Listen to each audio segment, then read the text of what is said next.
సరే అత్తయ్య గారు ఏం సర్దుతున్నారు? ఇదిగో తీరుమాల కోళ్ళు ఉంటాయి, ఇలాగే ఉంటాయి. కొత్తవి పాతవి ఎండలో పెట్టిన డబ్బాలు అన్ని ఇలా పెట్టుకుంటారా? ఇవి ఎక్కడ పెట్టుకోవాలి?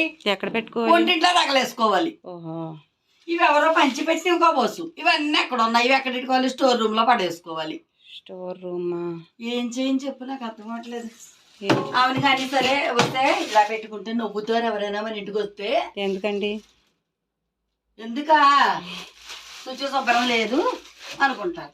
అవును కానీ వారం రోజుల నుంచి ఏమి సౌండ్ వినిపించట్లేదు. సఖ్యతగా ఉంటున్నారా నువ్వు మా వాడేను? అంటే సఖ్యతగా ఉండమనా వద్దనా? ఉంటేనే బాగా మంచిదని దండాలు ఎడుతున్నాను. ఇలాంటి కోడలతో వాడికే బుద్ధి అయినా దీనికి ఎలాగా రాదు అని.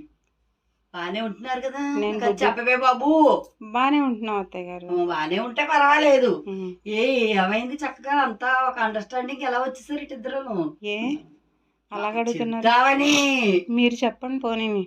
నేను చెప్పనా? నేను అది తెలిస్తే నేను ఎందుకు అడుగుతాను?